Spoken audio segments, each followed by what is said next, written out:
Hey guys, welcome my channel. তোমরা কেমন আছো বন্ধুরা? আশা করি সবাই ভালো আছো, সুস্থ আছো। তোমাদের সবাইকে আমার চ্যানেলে ওয়েলকাম জানাই। নতুন পুরনো বন্ধু সবাইকে আমার তরফ থেকে অনেক অনেক ভালোবাসা। অনেক দিন পর এক নতুন ভিডিও নিয়ে তোমাদের কাছে চলে আসলাম। আশা করি তোমাদের ভিডিওটা ভালো লাগবে। এটা হচ্ছে শিব পুজোর দিন। তারাপীঠে মায়ের পুজো দেওয়া হয়েছিল, মায়ের দর্শন করা হয়েছিল। অ্যাকচুয়ালি আমি যাইনি, আমার এক বন্ধু গিয়েছিল, তাকে আমি বলেছিলাম যে একটু আমাকে ভিডিও বানিয়ে দিও, আমি আমার চ্যানেলে শেয়ার করব, সেই হিসাবে দিয়েছিল। তো আমি কলকাতায় গিয়েছিলাম, কিন্তু তারাপীঠ যাওয়া আমার মানে ভাগ্য হলো না। দেখি কখনো যদি আবার কলকাতা যাই, অবশ্যই তারাপীঠে মায়ের দর্শন করব, মায়ের কাছে পুজো দেব। আমরা যখন কলকাতায় গেছিলাম তখন কালীঘাট মন্দিরেই একটা মন্দিরেই ওই কালীঘাট মন্দিরেই পুজো দিয়েছিলাম। তো আমরা মন্দিরের মেইন দুয়ারে আমরা চলে এসেছি। দেখো, রাস্তার দুই ধারে দোকান রয়েছে, অনেক দোকান, প্রচুর দোকান, খেলনার জিনিস, তারপরে পুজোর জিনিস, তারপরে মায়ের ফটো রয়েছে দোকান, তারপরে বিখ্যাত তারাপীঠের পেড়ার দোকান, এই যে মন্দিরও রয়েছে। দেখতেই পাচ্ছ তোমরা দোকানগুলো, খুব সুন্দর সুন্দর মায়ের মন্দিরের ফটো রয়েছে। তো চাইলে তোমরা ওখান থেকে নিয়ে আসতে পারো। আর এখানে পুজোর জিনিস তো পাওয়াই যায়, অজস্র পুজোর জিনিস। আর পুজো দিতে গেলে তোমরা যা সামগ্রী তোমাদের দরকার পুজোর জন্য, ডালাতে যা নিতে হয় পুজোর জন্য, সেগুলো এখানে পেয়ে যাবে। খাবারের দোকান রয়েছে, পুজো দিয়ে এসে যদি তোমরা এখানে খেতে চাও খেতে পারবে। তো দেখো, অনেক দোকান, ফুলের মালার দোকান রয়েছে, প্রচুর দোকান। এখানে বেশি পুজোর দোকানই রয়েছে, অনেক জিনিস, পুজোর জিনিস পাওয়া যায় অনেক কিছুই। তো দেখতেই পাচ্ছ তোমরা। তো চলো বন্ধুরা, তোমরা দেখতে থাকো, আর ভিডিওটা কেমন লাগে অবশ্যই কমেন্ট করে জানাবে। আমি অনেক দিনই কারো ভিডিও দেখতে পাইনি, আর কারো কাছে প্রিমিয়ারে সেরকম যেতে পারিনি, লাইভেও সেরকম যেতে পারিনি, কেননা অ্যাকচুয়ালি আমি বাড়িতে ছিলাম না, ওই ছোট বোনের বাড়ি ঘুরতে গিয়েছিলাম। আর ঘরের বাইরে গেলে একটাই প্রবলেম, যেটা হচ্ছে নেটের প্রবলেম।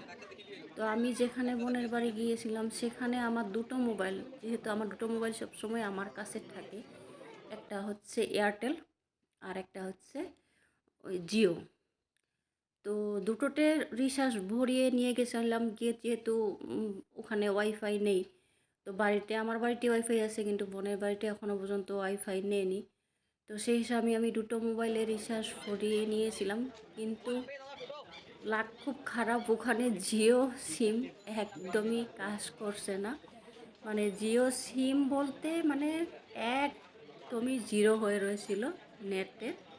তো আমার ওই এয়ারটেল মোবাইলটা দিয়েই চলছিল, সিম যেটা ছিল, এয়ারটেল সিম যেটা ছিল, সেটা দিয়েই আমি সারাক্ষণ এক সপ্তাহের মতো রয়েছিলাম। তো ওটা দিয়ে সব কিছু চলতো। আমার ভিডিও বানালে যেগুলো সোর্স করি, আমাকে নেটের দরকার হয়, তো কিছু আমাকেই ওই নেট কুলায় না, এরকম অবস্থা হয়ে গেছিলো। আর সবার কাছে যে যাব, প্রিমিয়ারে যাব বা কারো ভিডিও দেখবো, কারো লাইভে যাব, সেরকম পরিস্থিতিতে আমি একদমই ছিলাম না। কেননা যদি জিও সিমটা যদি কাজ করতো, তবে আমি হয়তো ওই মোবাইলটা দিয়ে কারো লাইভে বা 12টার পরে তো আবার নতুন নেট শুরু হয়, তো যেতে পারতাম, বা সন্ধ্যার থেকে একটু প্রিমিয়ারও জয়েন করতে পারতাম। তো সেরকম কমপ্লিট একটা জিও সিম যেটা ছিল কমপ্লিট বন্ধ হয়ে রয়েছে। যা করতে হয়েছিল টুকটাক ওই এয়ারটেল সিমটা দিয়ে আমাকে করতে হয়েছিল, খুব অসুবিধায় পড়েছিলাম ওখানে গিয়ে। আর এয়ারটেলটা মোটামুটি চলছিল, একবারে যে ভালো চলছিল সেরকমই না। তো এটা দেখো, বামা নিকেতন একটু তোমাদেরকে সামনের থেকে দেখালাম, খুব সুন্দর মন্দির, দেখতেই পাচ্ছ। তো সেটাই হলো কথা। অনেকেই ভাবতে পারো তোমরা যে এখন কারো কাছে যাচ্ছে না, আসছে না, তো সেরকম কোনো কিছুই ব্যাপার না বন্ধুরা। তো যেহেতু বাড়িতে না থাকলে অনেকটাই প্রবলেম হয়, তো তার জন্য যেখানে ওয়াইফাই না থাকে সেটা নেট দিয়ে সবার কাছে যাওয়া, সবার লাইভে যাওয়া একদমই সম্ভব হয় না। তো এখন থেকে সবার লাইভে যাওয়ার চেষ্টা করব, সবার ভিডিও দেখার চেষ্টা করব, সবার প্রিমিয়ারে যাওয়ার চেষ্টা করব। চলো তো দেখো বন্ধুরা, আমরা কথা বলতে বলতেই মেইন মন্দিরের গেট পৌঁছে গেছি। তো দেখতেই পাচ্ছ খুব সুন্দর একটা মন্দির।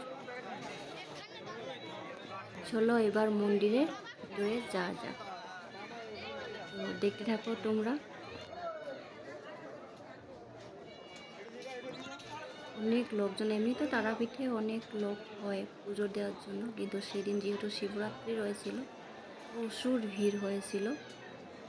ওইদিকে প্রবেশ পথ, আর এখানে একজন হারিয়ে গেছিল, তাই মাইকে অ্যানাউন্স করা হচ্ছে যে কমিটিতে রয়েছে তিনি, তো যেখানে থাকুক না কেন ওখানে যেতে বলছে, অ্যানাউন্স করছে, তোমরা শুনতেই পাচ্ছ।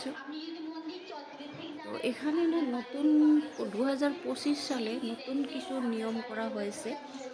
এখানে বাইরে তোমরা যত ভিডিও করতে পারবে, কিন্তু মায়ের গর্ভগৃহে মোবাইল নেওয়া নিষিদ্ধ করা হয়েছে। নতুন 2025 সালে নিয়ম করা হয়েছে। আর ভোর 5:30 মন্দির খুলে পুজো দিতে পারো।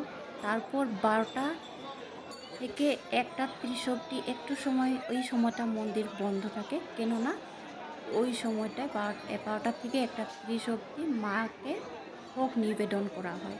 তার জন্য ওইটুকু সময় একটু মন্দির বন্ধ থাকে। তারপর আবার তোমরা 1:30 থেকে তোমরা পুজো দিতে পারো, কোনো সমস্যা নেই। দেখো এখানে বলি বিধান হয়, যাদের মানস থাকে তারা এখানে মায়ের নামে বলি দেয়। তো নতুন নিয়ম হলো এখানে মোবাইল রাখার জায়গাও রয়েছে। তো একটা জায়গা রাখা হয়েছে যেখানে নিজের মোবাইল দিয়ে কমিটি পক্ষ থেকে একটা কুপন নিতে হয়। তো ওই কুপনটা মোবাইল জমা দিয়ে কুপনটা নিতে হয়, আবার পুজো দিয়ে এসে ওই কুপনটা দিয়ে ওখান থেকে নিজের মোবাইলগুলো নিয়ে আসতে পারো। বাইরে যত ভিডিও করো তোমরা, কোনো সমস্যা নেই। আগে কি হতো ওইখানে মায়ের গর্ভগৃহে যখন মোবাইল নিয়ে যেত, তো তখন অনেকেই ওখানে সেলফি তুলতো, মাকে জড়িয়ে ধরে ভিডিও করতো। তো সেই করতে না এত বড় পুজোর লাইন, কত লোকজন হয় লাইনে দাঁড়িয়ে থাকে। তো সেভাবে যদি ভিতরে একজনই যদি সেলফি ভিডিও করতে থাকে, তাহলে পরের লাইনের লোকগুলো কীভাবে পুজো দেবে? তো আপাতত সেগুলো না একদম কমপ্লিট বন্ধ। দুটো লাইন রয়েছে, জেনারেল লাইন আর ভিআইপি লাইন।